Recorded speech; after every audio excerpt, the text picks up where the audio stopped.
आज एक ऐसा योग के बारे में बात करेंगे। शायद ये योग का नाम थोड़ा बदल गया, बट ये योग जो है ना, स्टार्ट हुआ था आपका रामायण के जमाने से। फिर बाद में मॉडिफिकेशन करके बराहमीर ने इनको अलग नाम रखा था। रामायण में एक कहानी हुई थी। शायद आप लोगों को सबको याद होगा, या आप जो भी रामायण पढ़े हैं, पढ़ते हैं या कहानी सुनते हैं, सबको उसका जरूर आइडिया होगा। हुआ क्या था कि जब राम और रावण के बीच में युद्ध चल रहा था, तो आ, इंद्रजीत की मृत्यु के उपरांत रावण ये प्रतिज्ञाबद्ध हुआ था अपने आप से, या मंदोदरी से भी वो उसका जिक्र किया था कि लक्ष्मण को मार के ही वो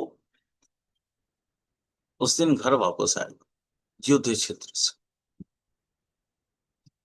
मेघनाथ को उससे पहले लक्ष्मण उसको जो है ना, हम्म, स्वर्ग सिधार दिए थे। तो कहानी क्या था कि रावण बोले मंदोदरी से कि आज युद्ध में जा रहे हैं, आज हम मेघनाद का जो, जिन्होंने मेघनाद को ये किया, क्या बोलते हैं उसको, वध किया था, वध किया, उसका आज अवस्था खराब करेंगे। तो अगले दिन जो युद्ध हुआ उसमें बात ये थी, मतलब शक्तिशाली प्रहार किया था, शक्तिशाली नामक एक अस्त्र का प्रहार किया था रावण लक्ष्मण के ऊपर। और लक्ष्मण मूर्छित हुए। मूर्छित होने के बाद मूर्छित होने के बाद क्या हुआ कि वो, मतलब मृत्युवास था, लाइक एज डेथ अवस्था में पहुंच गए। फिर क्या हुआ? फिर हुआ, हम्म, रामचंद्र बोले, नहीं, विभीषण बोला कि अगर लक्ष्मण को बचाना है तो हमको सुसेन को बुलाना पड़ेगा, क्योंकि वहां लंका का सबसे बड़ा वैद्य था सुसेन। सुसेन को बुलाया गया, और बुलाने के बाद सुसेन आया और लक्ष्मण को देख के बोला कि आपको हमारे हिमालयन क्षेत्र में विशल्यकरणी बोल के कुछ एक तरह का जड़ी बूटी होता है, वो लाना पड़ेगा। राम अपने सारे जितने संग था, मतलब हनुमान, सुग्रीव, अंगद, इत्यादि सभी को बुलाए। बुलाने के बाद सुसेन के बाद सबको सुनाए। तो हनुमान जी बोले ठीक है, मैं जाता हूँ। और जाने के बाद वो एक टुकड़ी, पहाड़ का एक टुकड़ा उठा के लेके चला गया, क्योंकि उनको समझ में नहीं आया था बेसिकली विशल्यकरणी है क्या। क्योंकि सुसेन ने बोला था कि रात को वो चमकता है। और उनकी जो पत्तियां हैं उसमें रात को चमकदार होता है, और रात को चमकेगा तो समझ लेना वो आपका, हम्म, क्या बोलते हैं, विशल्यकरणी है। तो हनुमान जी को समझ में नहीं आया, हनुमान जी को। तो उन्होंने पूरा उठाया, और फिर जाते समय अयोध्या के ऊपर से जा रहे थे, जाते समय उन्होंने फिर वो भरत ने बोला, भरत समझा शायद कोई मायावी है, तो उसको बाण चला के उसको उतारा, नीचे किया। फिर हनुमान जी को पता चला, हनुमान जी बताए कि भरत भाई ऐसा है कि लक्ष्मण को शक्तिशाली हुआ है, तो शक्तिशाली मारा गया है, तो हमको अभी तुरंत ही जाना है, नहीं तो ये औषधि जब तक हम नहीं देंगे तो लक्ष्मण भैया जिंदा नहीं हो पाएंगे। फिर भरत उनको बाण के ऊपर बिठा के बाण चलाइए, उसके ऊपर बैठ के हनुमान जी चले गए लंका की ओर। कहानी ये थी। लेकिन कहानी के इसके एक पार्ट है, एक और। शक्ति सेल होने के बाद इंसान तो मूर्छित है, पता तो नहीं चलता है ना उसको क्या है क्या नहीं है। उसके शारीरिक कंडीशंस कैसा है? शारीरिक कंडीशन से कुछ इस तरह का, मतलब एक फ्लैट वो सोया हुआ है। हम्म, समझ लो, फ्लैट सोया, हाथ पा हिल नहीं रहा है, जान है, मरा नहीं है, लेकिन कोई काम का नहीं है। इसको अगर हम इस बात को डिकोड करें तो हमें क्या समझ में आएगा? एक ऐसा व्यक्ति जो अलस है, काम नहीं करता,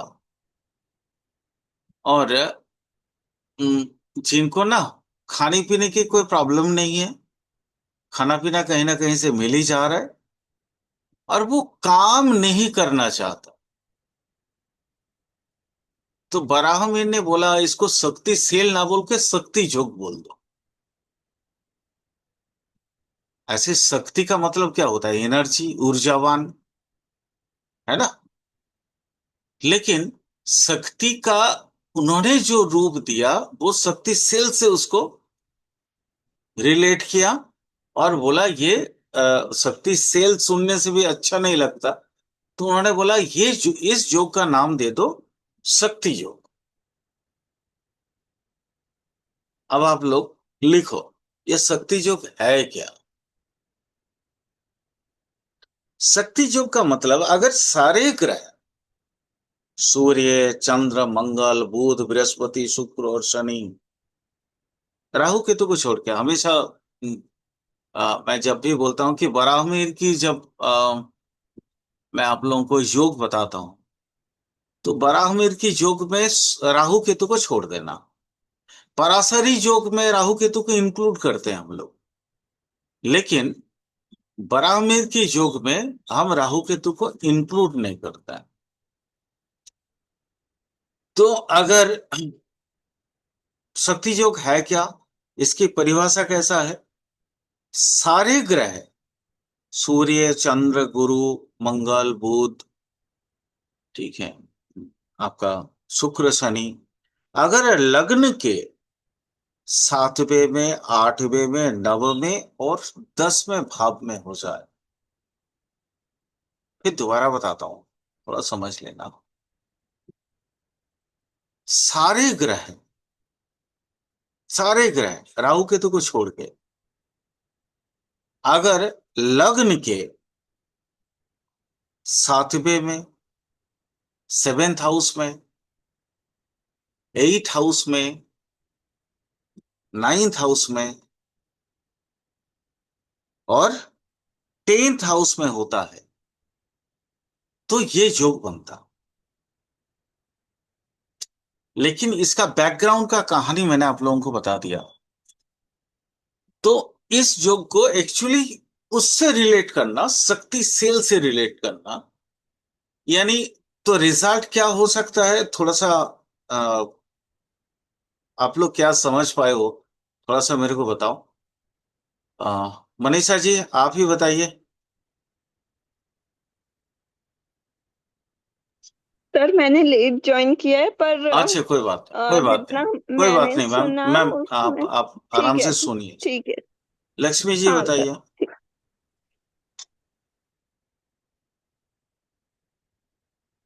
सुमति बताओ। सर आप ही बता दीजिए, थोड़ा मिस हो गया था। मैंने शक्तिशील का वो पर्याय समझाया था ना, कि मतलब कैसा होता है कि वो एक लेटा हुआ इंसान, जो तो, लेटा हुआ इंसान क्या मतलब, वो अलस व्यक्ति। अलस हम्म। व्यक्ति जो हमेशा आ, जैसे हम लोग लोकल भाषा में बोलते हैं ना, सुमति शायद सुना होगा, लैद खाता है, बोलते हैं ना। हम्म। हाँ, तो वैसे ही उस तरह का। तो अलस व्यक्ति जो कभी कोई प्रयास नहीं करता, उसकी प्रचेष्टा की प्रभ ही उसके पास नहीं है ना। और उसको खाना चाहिए ना, तो खाने के लिए कहीं ना कहीं कपटता का कुछ तो निदर्शन उसको देना ही पड़ता है। यानी चालाक, चतुर, ठगी, है ना। हम्म। इस तरह का सारा चीज उसके पास आएगा। अच्छा, एक बात बताओ, आपके घर में अगर 4 परिवार है, उसमें से एक व्यक्ति अगर ऐसा हो जाए, तो क्या आप उसको पसंद कर पाओगे? नहीं सर। यानी ये लोगों के नापसंद वाला इंसान हो। मैंने इसलिए पूरा डिटेल बताया कि शक्ति सेल में से देखो, सेल तो दिया नहीं यहाँ पे, है ना। सेल एक अस्त्र है, लेकिन उस योग को उन्होंने इस तरीके से बताया।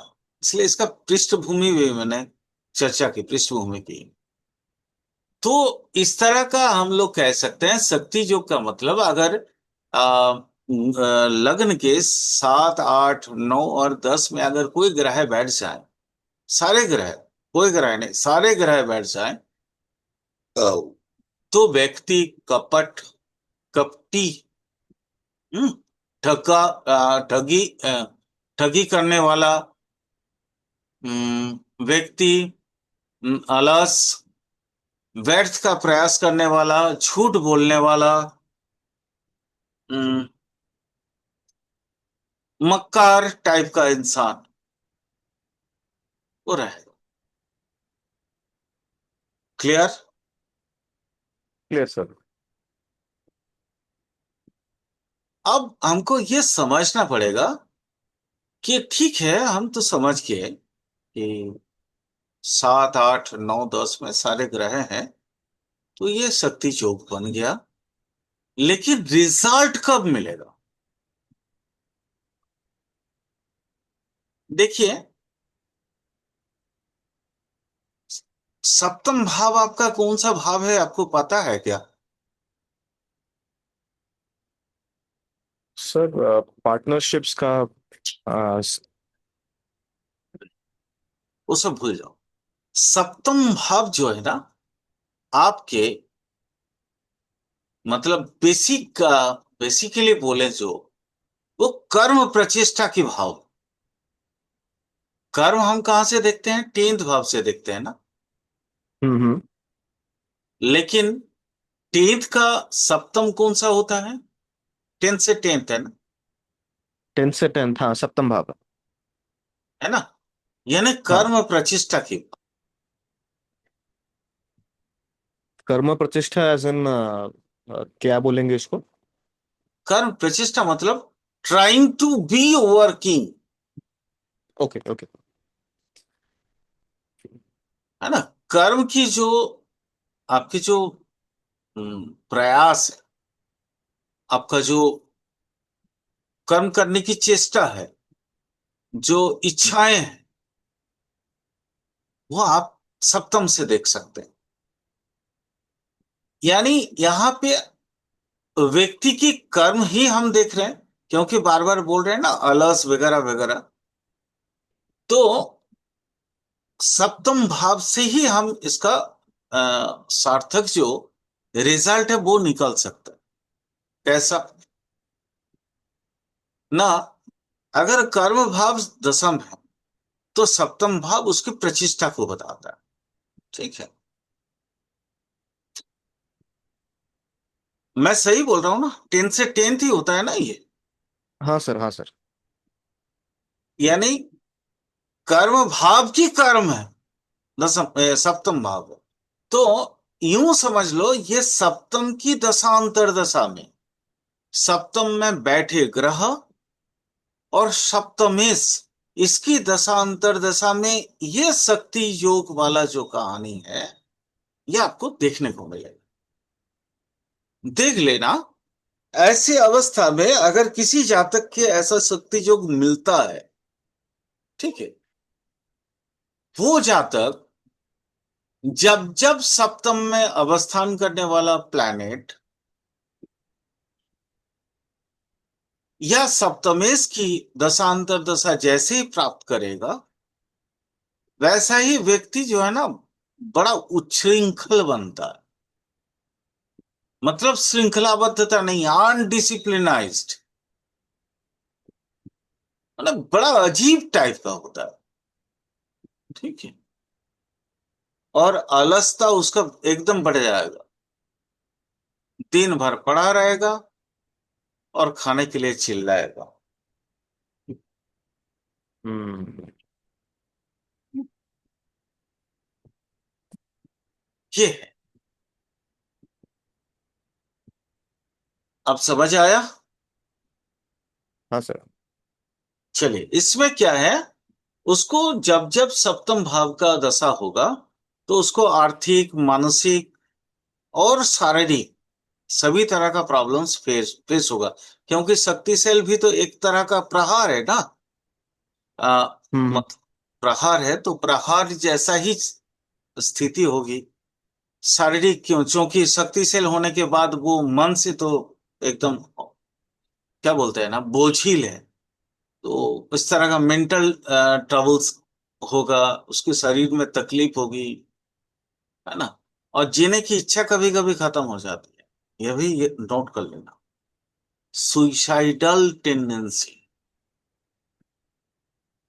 डिकोड करने के बाद आदमी उस समय जातक या अब्लिक जातिका चाहती है या चाहता है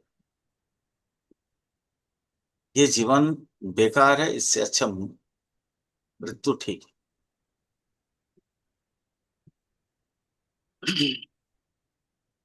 ये एक बहुत ही फालतू योग में से एक। लेकिन कुंडली में ये योग मिलते हैं और बहुत ज्यादा ही मिलते हैं। वहां पे फिर हमको इसकी रेमेडीज करना पड़ता। शक्ति योग का सबसे बड़ा रेमेडीज है, थर्ड हाउस को एक्टिवेट करना पड़ेगा। मनीषा जी, सुमित जी, बहुत ध्यान से सुनिएगा। अ- अगर आप लोग अनलॉक करके कुछ बोलना चाहें तो बोल सकते हैं, अनम्यूट करके। फिर कोई बात। सोमदीप, हमको ना एक्चुअली क्या है, देखो ये हाँ। सारी परेशानियों का जड़ कहाँ होता है? इच्छा की कमी। क्योंकि हम्म। किसी इंसान के पास अगर पराक्रम अधिक है, यानी विल पावर अगर अधिक है, विल पावर कौन है? Third house. हाँ। ठीक है, विल पावर की अगर अधिकता है, विल पावर अगर आपके पास बहुत अधिक है, तो आप विल पावर से कोई भी प्रॉब्लम को सॉर्ट आउट कर सकते हैं। यहां पे आपको देखना पड़ेगा, समझना पड़ेगा, क्या उस व्यक्ति की विल पावर हमको बढ़ाना, मतलब पराक्रम भाव, विल पावर के भाव, थर्ड हाउस, इंक्लिनेशंस के भाव, यानी सद इच्छा। ठीक है, ये सारी चीजों को उनको डेवलप करना पड़ेगा। तो तृतीयस का आप इलाज करिए, और आपका थर्ड हाउस में जो बैठे ग्रह हैं उनको बल दीजिए। लेकिन यहाँ पे थर्ड हाउस में से तो दो ही ग्रह में से एक ग्रह बैठ सकते हैं। एक है मतलब आइदर राहु, राहु। एक है राहु हाँ, और राहु। दूसरा है ना। तो अगर सर थर्ड, थर्ड में वो भी नहीं नहीं। ग्रह को वो भी ग्रह को ले सकते हैं ना जिनका दृष्टि थर्ड हाउस पे हो रहा है। हाँ बिल्कुल ले सकते हैं, बिल्कुल ले सकते हैं। क्योंकि यही तो, वही तो तरीका है। मान लीजिए 7 8 9 10 में आपका ग्रह बैठे हैं, लेकिन जो आपका नवम में बैठा है उसका तो सीधा दृष्टि होगा ना थर्ड हाउस पे। तो उससे भी एक्टिवेट करवा पाएंगे। थर्ड हाउस के उनके नेगेटिव प्रभाव ना पड़े, हमको ये देखना है। ओके। देखिए, रेमिडीज ना कई प्रकार के होते हैं, कई प्रकार के। कई प्रकार बोले तो कैसा कैसा प्रकार होता है।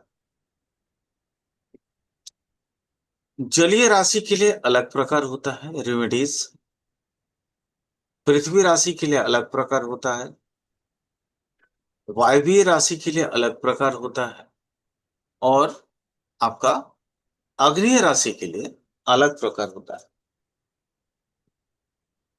अग्निय राशि के लिए अलग प्रकार होता है। तो ये प्रकार आपको समझना पड़ेगा।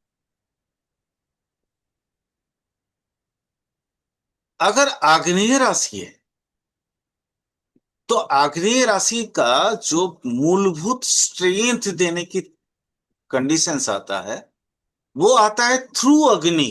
थ्रू अग्नि। अब थ्रू अग्नि का मतलब हमारे रिचुअल्स में क्या आता है? यज्ञ। बात समझ रहे हैं आप? यज्ञ। थ्रू अग्नि जी हम सर। किसके पास पहुंचते हैं? अग्नि के थ्रू विष्णु के पास पहुंचते हैं, या शिव के पास पहुंचते हैं, या त्रिदेव के पास पहुंचते हैं। लेकिन जी सर। तरीका कहां से है? तरीका कहां से होता है? रास्ता कहां है? थ्रू अग्नि। आग्नेय राशि का अग्नि ही रास्ता है। तो अग्नि कहां पे होता है ना, कोई यज्ञ करते हैं वहां पे अग्नि प्रज्वलित होता है, और फिर वहां पे हम आहुति देते रहते हैं। तो उसके स्ट्रेंथ होता है, और वो आपके एक बैरियर को भी हटाता है, और आपका एक, आपके ऊपर एक शील्ड भी लगाता है, ताकि आपके बाहरी कोई, मतलब जैसे आजकल नहीं होता है, जैसे इंडियन एयरफोर्स एक एयर डिफेंस सिस्टम शील्ड लगाया हुआ है चारों तरफ, कि बाहर से कोई भी मिसाइल आए, ड्रोन आए, एकदम तुरंत मार के गिरा देगा। वैसा ही ये आग्नेय तरीके से भी आपके पास एक पूरी तरह से सील्ड होता है। ये हुआ आग्नेय राशि के लिए। दूसरा है पृथ्वी राशि।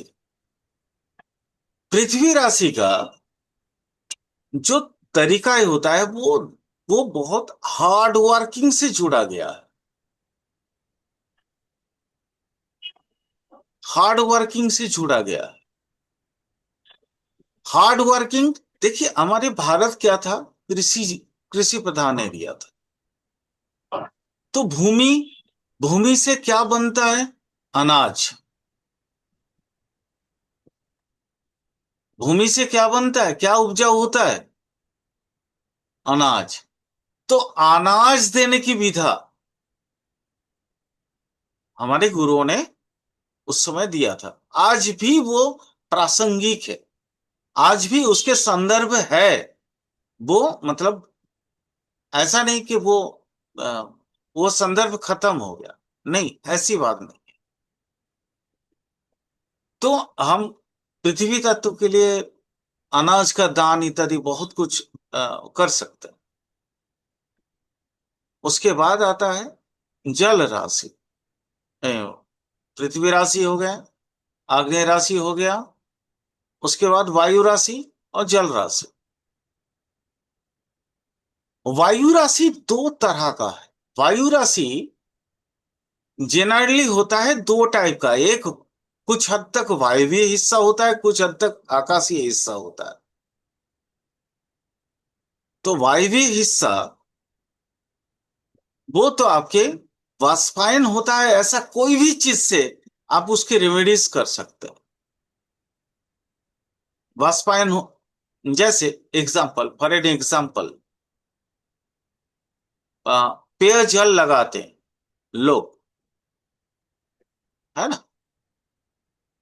तो उनकी जो गर्मी में पेयजल, देखो बेसिकली वो जल राशि का रेमेडीज है, लेकिन यहाँ पे पेय एक एक एक ऐसा तरीका है जो आपका तीनों का रेमेडीज किया जाता है। आग्नेय राशि का भी, तीनों का क्या, लगभग चारों का हो जाता है ना। पृथ्वी का भी, आपका वायवीय और आकाशीय जल, जलीय पंच तत्व का इलाज हो जाता है। देखना, जैसे पहले क्या होता था, लोग आज भी गांव में एक गांव से दूसरे गांव भटकते हैं, लेकिन अभी तो हर जगह लगभग पानी है, पीने वाला पेयजल हर जगह पे है। लेकिन पहले नहीं हुआ करता। एक जगह, फिर रास्ते से निकल के फिर दूसरे गांव में पहुंचते हैं, तभी आपको पेयजल का आ, प्राप्ति हो सकती थी। लेकिन आजकल ऐसा नहीं है, आजकल हर जगह पे पॉसिबल। फिर भी पेयजल लगाने की विधि आज भी लगाया हुआ आज भी है, हर एक जगह पे, हर घर, शहर में आप कहीं पे भी जाओगे, देखना एकदम विशुद्ध पेयजल यहाँ मिलता है। लोग पेयजल की इस तरह जल छत्र खोल के रखते हैं, ठीक है। वहां क्या होता है, पानी लेते हैं तो पानी सबसे पहले मुंह पे मारते हैं। मुंह पे मारा मतलब एक इंसान, देखो मुंह पे मारने का हीट है, हीट पे भी काम किया। आपके शरीर में जो वाष्पायन हो रहा था, जिसको पसीना भी बोल सकते हैं, वो पसीना भी धुआ। और उसके बाद आपको फ्रेशनेस महसूस हुआ, फ्रेश एयर जैसे लगा, वायवीय तत्व भी आया। और उसके बाद आपने पिया तो जलीय तत्व भी आया। लगभग सारे चार तत्व यहाँ पे इकट्ठे एग्जैक्टली काम कर। इसीलिए भारतवर्ष में हर जगह पे आज भी इस तरह का विधान है कि पेयजल का, पानीय जल का या पेयजल का एक जल सत्र लगा दो कहीं पे भी, आपका पुण्य बढ़ता रहे। ये हमारे पूर्वज बोलते थे, आज भी बोलते हैं। ये हमारे रिचुअल्स का एक हिस्सा है। ये सबसे बड़ा एक रेमेडीज में से एक है। जो भी है, कहने का मतलब है कि शक्ति योग या इस तरह का कोई भी दुश्वार योग होता है जो बड़ा दुखद, बड़े कष्टकारी योग होते हैं, उनको ठीक किए जा सकते हैं थ्रू आउट आपकी, किसके माध्यम से, रेमेडीज के माध्यम से किए जा सकते हैं। और रेमेडी अलग अलग टाइप का होगा, अलग अलग समय पे अलग अलग चीजें आपको व्यवहार करने पड़ेंगी। जैसे अगर गर्मी है तो गर्मी में आप पेयजल लगाइए। बाकी दूसरे समय, गर्मी में आप जैसे गुड़ और पानी भी पिलाया जाता है, गुड़ दिया जाता है। गुड़ मंगल का हिस्सा है, भूमि तत्व, अग्नि तत्व सारे, वायवीय तत्व सारे आते हैं इसके अंदर, ठीक है। इसी तरीके से आप इसका प्रॉब्लम को सॉर्ट आउट कर सकते हैं। चलिए एक और जोक के बारे में, टाइम है, एक और जोक के बारे में बता दे। ये आपको समझ में आ गया। सर वो सर मुझे वायवी बता रहे थे सर, आप और एक आकाश के बता रहे थे, तो सर आकाश के थोड़ा सा था और देखिए आकाशीय तत्व का एस्ट्रोलॉजी में उतना ज्यादा प्रयोग नहीं है सोची, बट वायवीय और आकाशीय तत्व लगभग एक ही है। ये हम एडवांस, ये रिसर्च लेवल की बात है सर जी। तो यहाँ पे हम देखिए दोनों बेसिकली वायु, वायवीय तत्व जैसे आपका अ, मिथुन हो गया, या इस तरह का जो राशियां हैं, तो उनमें वायवीय तत्व या आकाशीय तत्व दोनों ही इकट्ठे काम करते है ना।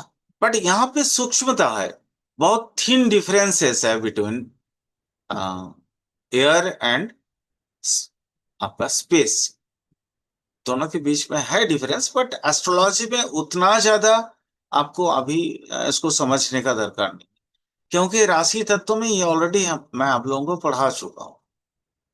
ठीक है। और बाकी बहुत डीप रिसर्च जब आप जाएंगे तो उस समय इन चीजों की आवश्यकता पड़ेगी। फिलहाल तो कोई इसकी आवश्यकता महसूस नहीं हो रहा है। चलिए सर, एक जी सर। और चीज समझते हैं। देखिए, आजकल जो समय है, ये समय हम जन्म से लेके मृत्यु तक कुछ ना कुछ दंड पाते हैं। कभी माँ बाप देते हैं, कभी भाई बहन देते हैं, कभी दोस्त देते हैं, कुछ ना कुछ दंड मिलता है। इसको दंड युग नहीं कहते। दंड योग का मतलब होता है जहां पे मैक्सिमम जुर्माना आपको देना पड़ता है, जो कानूनन तरीके से आपको देना पड़ता है। ठीक है। ऐसे अगर दंड योग की बात करें तो हर एक इंसान के बीच में ये दंड योग मिलेगा, कुछ ना कुछ हिस्सा तो जरूर मिले। क्योंकि दंड का मतलब होता है सजा। ठीक है। तो सजा माँ बाप भी देते हैं, भाई बहन भी देते हैं, अपनी निजी जीवन में भी मिलता है, वो चीज अलग है। बट जुर्माना के साथ सजा, सजायाफ्ता अगर होता है तो उसको दंड जो कहते हैं। दंड जो बनता कैसे है, अगर माने कुंडली में जन्मकालीन सारे ग्रह दशम, एकादश, अ, दशम, एकादश, द्वादश और लग्न में होगा। यानी उल्टा तरीके से अगर हम आए तो लग्न, द्वादश, एकादश और दशम में सारे ग्रह बैठ जाए, सारे ग्रह बैठ जाए तो दंड योग बनता है। फिर दोबारा बताता हूं। हम लोग चूंकि डायमंड देखते हैं ना, तो डायमंड तो नेचुरली हम बाएं से दाएं नहीं देखेंगे। सारे ग्रह दशम, एकादश, द्वादश और लग्न में सारे ग्रह, राहु केतु को भूल जाना, राहु केतु नहीं है इसके अंदर इंक्लूडेड। अगर सारे ग्रह बैठ जाते हैं तो दंड योग होता है। आप लोगों के दिमाग में बहुत सारा क्वेश्चन आएगा कि एकादश भाव तो बहुत अच्छा होता है, दसम भाव कर्म का होता है, बहुत अच्छा होता है, द्वादश भाव बहुत अच्छा होता है, क्योंकि यहाँ विदेश के साथ संपर्क, आपका इन्वेस्टमेंट, आपका एक्सपेंस, सुख साधन इत्यादि, नींद वगैरह हर चीज यहाँ से देखे जाती है। और लग्न आप खुद हैं, तो फिर दंड कहाँ है यहाँ। दंड ऐसा है, इस व्यक्ति को दंड कहीं और मिले या ना मिले, अपने पत्नी और अपने बच्चों से जरूर। मतलब देखिए, इंसान अपना सुख और शांति के लिए परिवार बनाता, परिवार बनाता। माँ बाप आज होते हैं, कल नहीं होते हैं, क्योंकि उनकी उम्र अधिक होता है तो अपना देह त्याग करके स्वर्ग में जाते। लेकिन आप होते हैं, आपके स्पाउस होते हैं और आपके बच्चे होते हैं। लेकिन व्यक्ति, कोई जातक अगर स्त्री और संतान से असुखी हो तो उसको जीवन भर दंड भोगना पड़ता। कौन सा दंड? मानसिक दंड। यहाँ पे वो सजायाफ्त तो मुजरिम जैसा होता। किस तरह का? जैसे वो व्यक्ति बहुत बड़ा कोई गुनाह कर दिया हो, ठीक है, आह, सरकार से भी दंड मिलता है उसको कभी कभी, क्योंकि दसम सरकार का है और 12 उसको दंड प्राप्ति। दंड का बहुत सारा वैसे जो मैंने बहुत पहले बताया हुआ है, वीडियोस होगा चैनल में, देख लेना, बहुत सारा बताया। पिछले लास्ट ईयर में मैं बहुत सारा जो ऑलरेडी बता चुका हूँ। लेकिन इंसान का देखो, बाकी सारे दंड वो झेल सकता है, लेकिन अपनी परिवार का दंड, खास करके अपनी इमोशंस का दंड, उससे झेला नहीं जाता। अपने वाइफ और बच्चों से, बच्चे अगर दूर हो जाते हैं ना, तो इंसान जीवन भर का सारी जमा पूंजी खो देता,